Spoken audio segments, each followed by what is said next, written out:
A very warm good morning to all my dear students. So, once again, welcome back to economics class. It is for class 11. We are in the same chapter, that is chapter 1, definition and subject matter of economics. So, last time we covered factors of production and we understood what is land, characteristics of land, and also what is labor and characteristics of labor. So today we will understand the third factor, that is capital and also their characteristics. So first let us understand what is capital.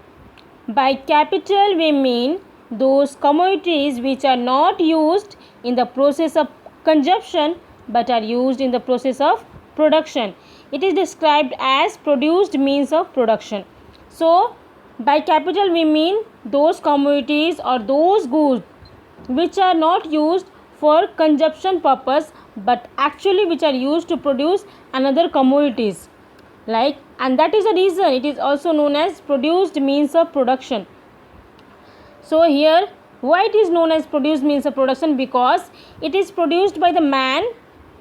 It is not a free gift of nature. We do not get capital by nature. We have to produce it.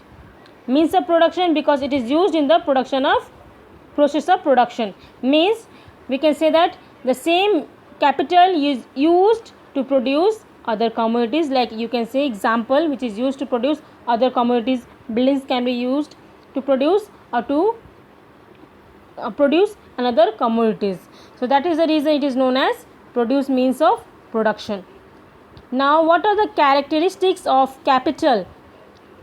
Capital, first character is capital is the result of past labor. So it is not a free gift of nature, it is the part of output produced by the economy. So capital is the result of past labor. It is not a free gift of nature. We do not get it by free of cost or by the gift of nature from the nature. Actually it is a part of outputs produced by the economy. So it is those part which is produced by some person, by the economy, by the country. So now second is capital is productive. If capital goods are used with labor, the productivity of labor increases. Hence capital is demanded in the process of production. So why capital is known as productive? Because if the same capital is used with the labor, means if the labor uses the capital, the productivity of the labor increases, means the labor can produce more commodities, more goods. Hence capital is demanded in the process of production. That is the reason capital is demanded in the process of production. When we produce any commodities, capital is required, it is demanded. Capital is source of future income. How capital is source of future income? Because if the capital is used in the process of production, goods and services are obtained in future and income can be earned by selling these goods and services. So if in the process of production, if we use the capital, we get the goods and services, and the same goods and services we can sell to the people, we can send in the markets and can generate the money which is our future income.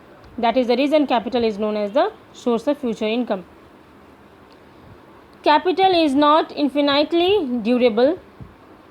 Yes, there is a depreciation of capital. Hence in order to keep the stock of capital unchanged, it is necessary to add to the stock of capital. Here it is not infinitely durable, means we cannot use capital for the whole year, or you can say for the whole life, because there is a time and time will come when the same capital will be vanished, because there is a depreciation. Like you can say here machine, we cannot use machine for the whole life. Same machine cannot be used for the whole life. One time will come when there will be the end up of using of that machine. So that's why there is a depreciation, there is a decrement in the capital. and in order to unchange our stock, means in order to keep our stock unchanged, we need to add the stock of capital. Capital is the result of saving. So how we get the capital? Because of the saving. A part of the output produced by the economy is consumed. So some part of the output is consumed. Okay, that part of output which is not consumed is saved. Additional capital can be obtained from these saving. So here you can see here that some part we consume and those part we do not consume, which we save actually, and that from that saving we again obtain the capital. That is the reason capital is the result of saving. Thank you, students.